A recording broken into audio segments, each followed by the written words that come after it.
আসসালামু আলাইকুম। দিনাজপুর আদর্শ মহাবিদ্যালয় কর্তৃক আয়োজিত অনলাইন ক্লাসে তোমাদের সবাইকে আবারও শুভেচ্ছা। আমি মোসাম্মদ মায়েজাবিন আক্তার, প্রভাষক অর্থনীতি। শিক্ষার্থীরা তোমরা কেমন আছো? নিশ্চয়ই ভালো। শিক্ষার্থীরা, তোমাদের গত ক্লাসের ধারাবাহিকতায় আজকেও আমি দ্বিতীয় অধ্যায়ের চাহিদা এই বিষয়ে পড়াবো।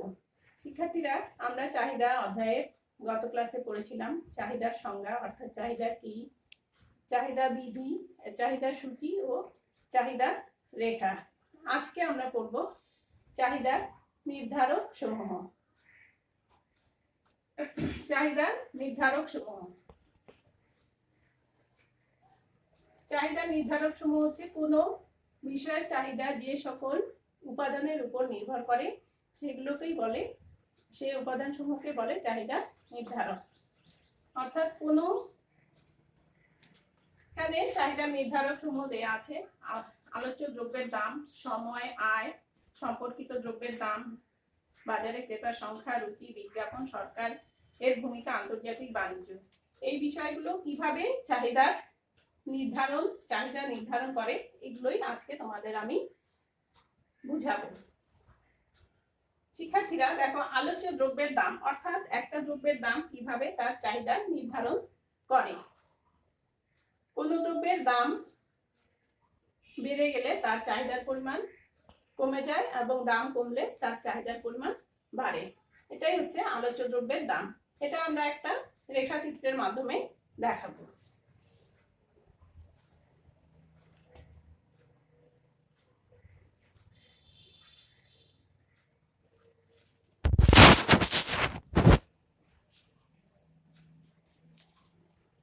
রেখাচিত্র অঙ্কন করতে গেলে প্রথমেই আমাকে দুটো অক্ষ আঁকতে হবে। এটা হচ্ছে লম্ব অক্ষ, আমরা গত ক্লাসে বলেছি এটা লম্ব অক্ষ আর এটা ভূমি অক্ষ। লম্ব অক্ষে দেয়া থাকবে দাম, দামের ইংরেজি প্রাইস, এই জন্য এখানে আমি পিও দিতে পারি, আবার দাম।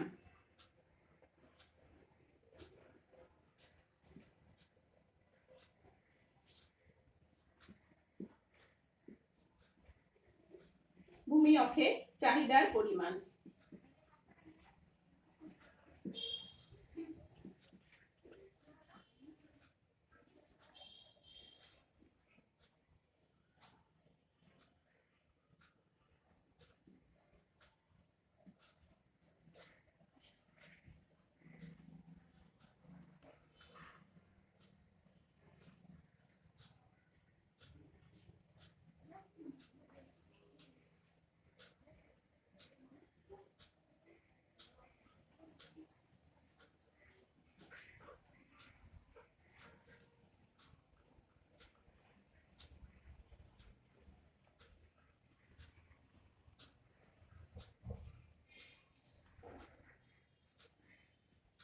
দেখো, দাম কিভাবে চাহিদার পরিমাণ নির্ধারণ করে, অর্থাৎ দাম বেড়ে গেলে চাহিদার পরিমাণ হ্রাস পায় আর দাম হ্রাস পেলে চাহিদার পরিমাণ বেড়ে যায়।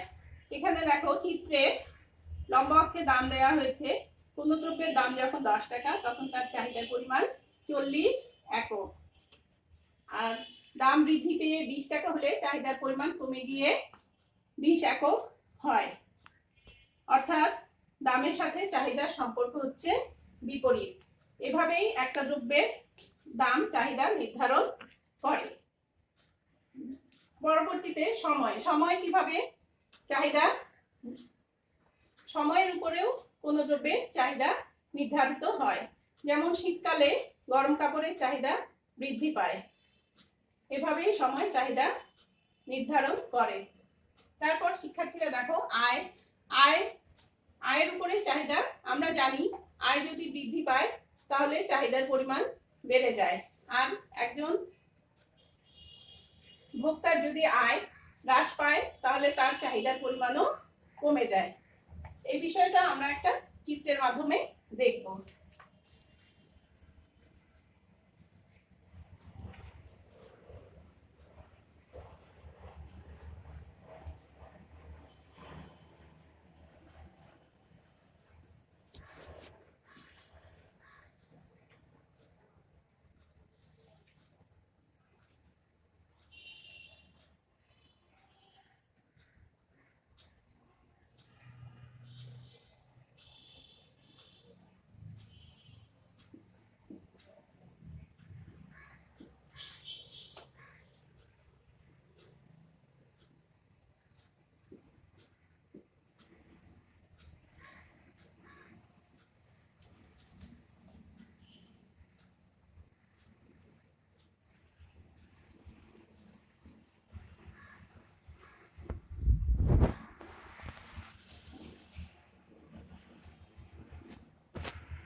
শিক্ষার্থীরা, তোমরা দেখতে পাচ্ছ এই চিত্রে ভোক্তার আয় ভূমি অক্ষে অর্থাৎ স্বাধীন চলক ভূমি অক্ষে আর অধীন চলক চাহিদার পরিমাণ এটা লম্ব অক্ষে।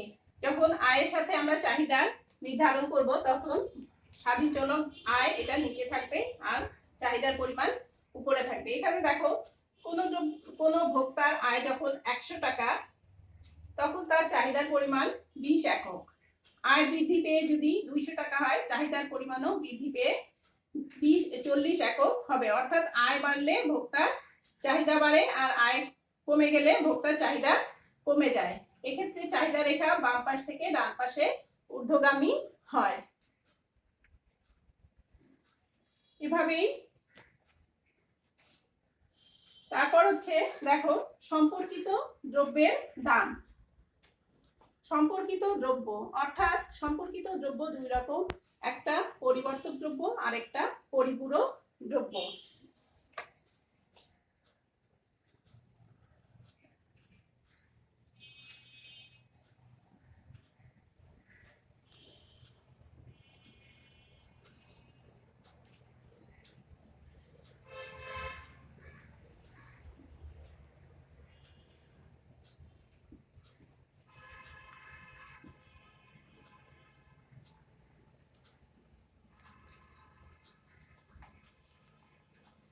পরিবর্তক দ্রব্য সাধারণত একটা দ্রব্যের দাম বৃদ্ধি পেলে ভোক্তা অন্য দ্রব্যের তার পরিবর্তে অন্য দ্রব্য ভোগ করে, যেমন চা ও কফি।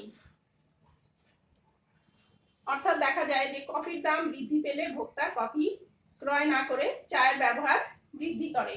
এটাই হচ্ছে পরিবর্তক দ্রব্য। এখন পরিবর্তক দ্রব্য কিভাবে চাহিদা নির্ধারণ করে এটাও আমরা চিত্রের মাধ্যমে দেখব।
শিক্ষার্থীরা, তোমরা দেখো পরিবর্তক দ্রব্যের ক্ষেত্রে চাহিদা কিভাবে নির্ধারিত হয়।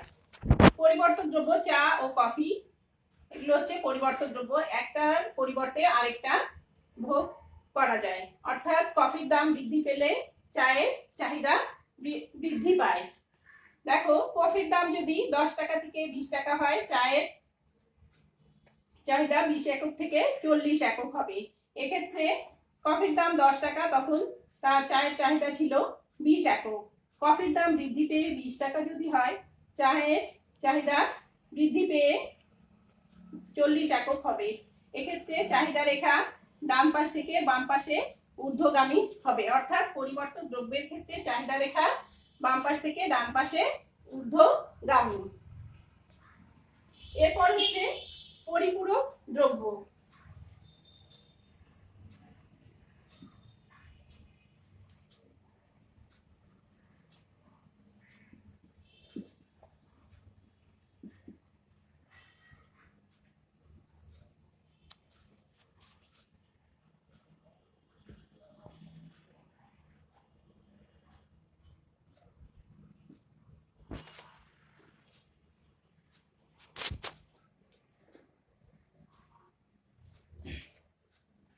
শিক্ষার্থীরা, পরিপূরক দ্রব্য তোমরা নিশ্চয়ই জানো পরিপূরক দ্রব্য কোনগুলা।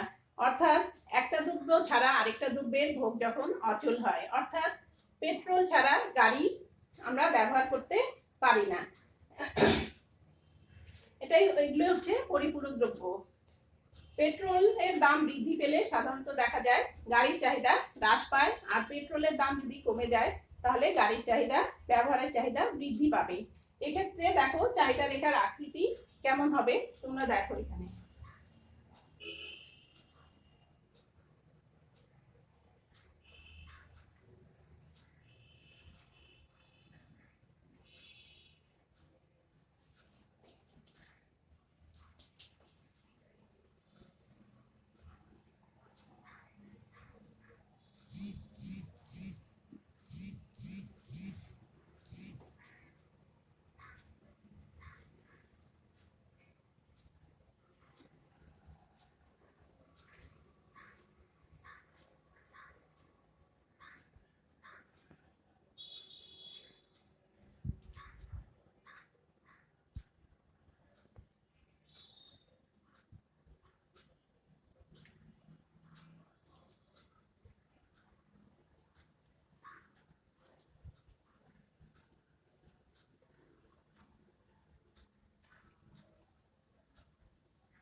পরিপূরক দ্রব্যের ক্ষেত্রে চাহিদা রেখা বাম পাশ থেকে ডান পাশে নিম্নগামী হয়। প্রাথমিক পেট্রোলের দাম যখন 10 টাকা তখন গাড়ির চাহিদা 40 একক, দাম বৃদ্ধি পেয়ে যদি 20 টাকা হয় গাড়ির চাহিদা হ্রাস পেয়ে 20 একক হয়। এজন্যই চাহিদা, এটা হচ্ছে চাহিদা রেখা বাম পাশ থেকে ডান পাশে নিম্নগামী। এভাবেই হচ্ছে সম্পর্কিত দ্রব্যের দামের উপরে চাহিদা নির্ধারিত হয়। এরপর বাজারে ক্রেতার সংখ্যা, বাজারে ক্রেতার সংখ্যা চাহিদা নির্ধারিত হয়। অর্থাৎ কোনো বাজারে যদি ক্রেতার সংখ্যা বেশি হয় তাহলে তার চাহিদা বেশি হবে, এবং ক্রেতার সংখ্যা যদি কম হয় সেই দ্রব্যের চাহিদা কম হবে। রুচি, ক্রেতার রুচির উপরেও ভোক্তার দ্রব্যের চাহিদা নির্ধারিত হয়। কোনো দ্রব্যের রুচি, কোনো ভোক্তার রুচি যদি বৃদ্ধি পায় তাহলে তার চাহিদা বৃদ্ধি পাবে, এবং রুচি যদি কমে যায় তাহলে চাহিদা কমে যাবে।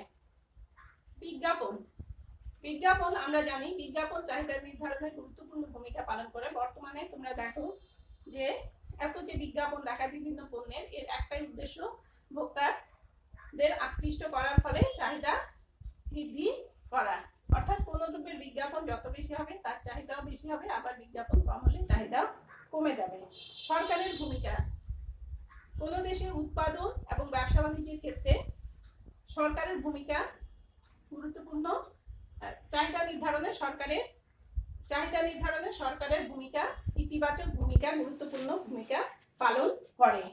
আন্তর্জাতিক বাণিজ্য, আন্তর্জাতিক বাণিজ্য চাহিদা নির্ধারিত হয়। অর্থাৎ কোনো দেশে যদি বাণিজ্যের ক্ষেত্রে অবাধ বাণিজ্য থাকে, তাহলে অবাধ বাণিজ্য যদি থাকে তাহলে দেখা যায় দেশে উৎপাদিত নতুন শিল্পের দ্রব্য তার চাহিদা কমে যায়। আর যদি সংরক্ষিত বাণিজ্য থাকে তাহলে দেশে উৎপাদিত নতুন দ্রব্যের চাহিদা বৃদ্ধি পায়। এভাবেই চাহিদা, এই বিষয়গুলোর উপরেই চাহিদা নির্ধারিত হয়। এছাড়াও শিক্ষার্থীরা আরো অনেক বিষয় আছে যেগুলো চাহিদা নির্ধারণ করে। ঠিক আছে, তাহলে আজকে আমরা চাহিদার নির্ধারক কি এগুলো সম্পর্কে জানলাম। তোমরা বইয়ে একটু মনোযোগ দিয়ে বই কিনবা সবাই, আর মনোযোগ দিয়ে ক্লাস ফলো করবা, আর বইটাও একটু মনোযোগ দিয়ে ফলো করবা।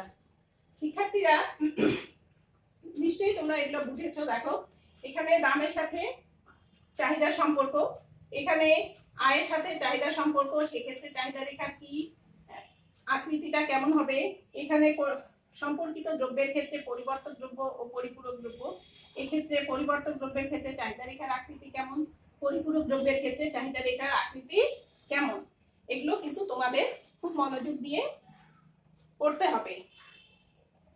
শিক্ষার্থীরা এরপর আমরা চাহিদা বিধি পড়ি। হ্যাঁ,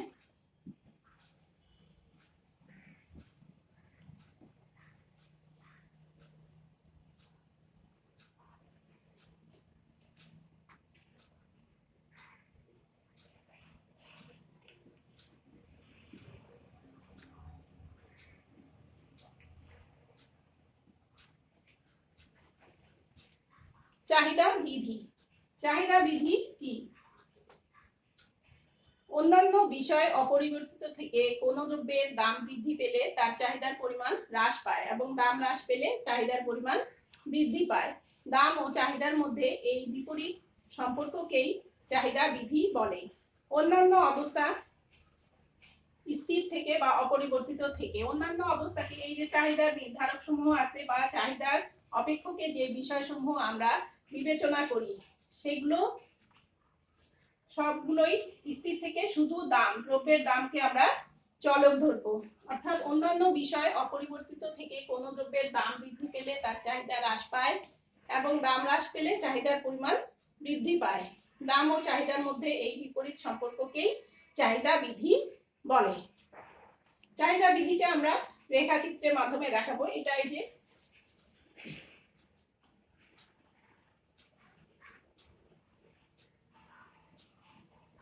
এখান থেকে আমরা চাহিদা বিধি দেখতে পাবো।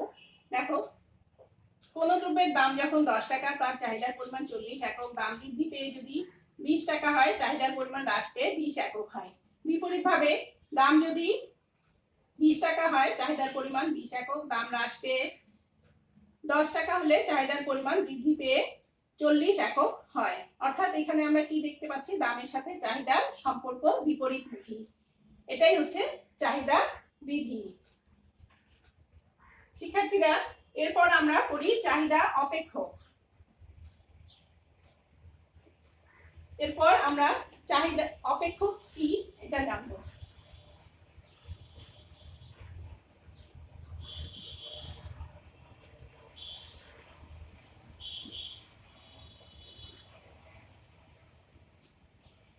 অপেক্ষক স্বাধীন চলকের উপর অধীন চলকের নির্ভরশীলতার গাণিতিক প্রকাশকেই অপেক্ষক বলে। স্বাধীন চলকের উপর অধীন চলকের নির্ভরশীলতার সম্পর্ককে গাণিতিক ভাষায় অপেক্ষক বলে।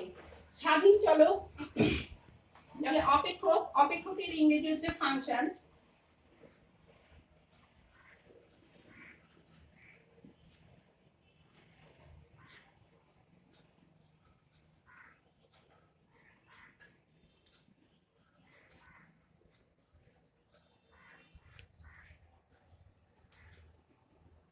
যেখানে qx is a function of px, অর্থাৎ দামের উপর চাহিদা নির্ভর করে। এখানে px এটা হচ্ছে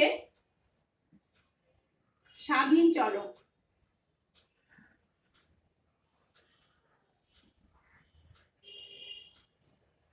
qx অধীন চলক আর f এটা হচ্ছে ফাংশনের চিহ্ন হচ্ছে f, অর্থাৎ এই দুইটার মধ্যে অপেক্ষক হচ্ছে f। তাহলে স্বাধীন চলকের উপর অধীন চলকের নির্ভরশীলতার সম্পর্কই হচ্ছে অপেক্ষক।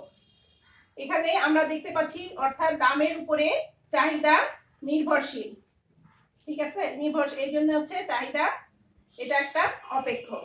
এরপরে আমরা যদি দেখি চাহিদা অপেক্ষক, তাহলে আমরা এখানে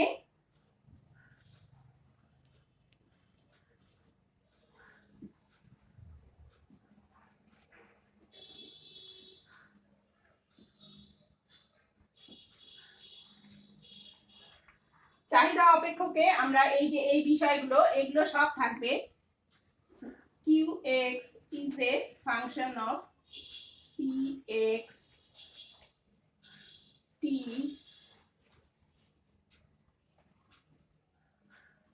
i সম্পর্কিত দ্রব্য রিলেটেড প্রোডাক্ট, বাজারে ক্রেতার সংখ্যা n, রুচি টেস্ট, বিজ্ঞাপন অ্যাডভার্টাইজমেন্ট, সরকারের ভূমিকা গভর্নমেন্ট,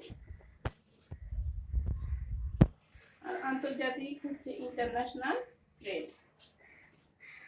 এগুলোর উপরে অর্থাৎ এই যে চাহিদার নির্ধারক সমূহ এগুলো দেখো প্রতিটাই এখানে আছে। px আলোচ্য দ্রব্যের দাম, t টাইম সময়, i ইনকাম আয়, আর হচ্ছে সম্পর্কিত রিলেটেড গুডস এর দাম, এখানে n বাজারের ক্রেতার সংখ্যা এন দিয়ে প্রকাশ পায়। টি হচ্ছে টেস্ট রুচি, এটা টি। এ অ্যাডভার্টাইজমেন্ট, জি গভর্নমেন্ট সরকারের যে ভূমিকা, এটা জি দিয়ে প্রকাশ পায়। আর আইপি মানে ইন্টারন্যাশনাল ট্রেড, এটাই হচ্ছে চাহিদা অপেক্ষক।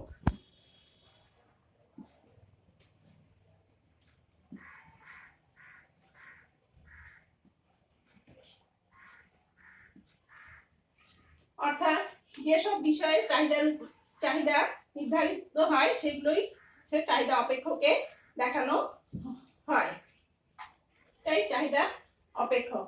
শিক্ষার্থীরা, তোমাদের এই বিষয়ে এই অধ্যায়ে মোটামুটি মানে খুব বেশি এখন আলোচনা এখনো হয়নি, আরো অনেক বিষয় নিয়ে আলোচনা বাকি আছে।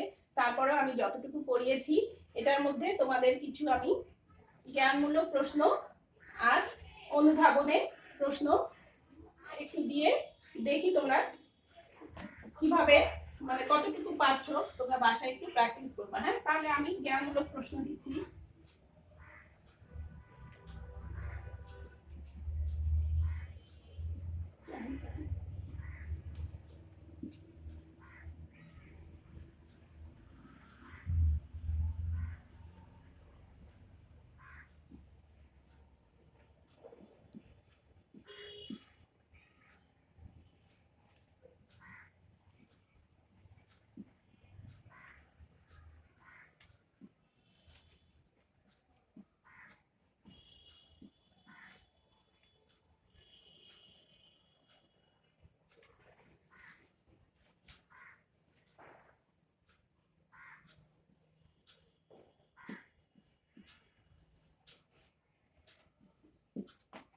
জ্ঞানমূলক প্রশ্ন অপেক্ষক কি?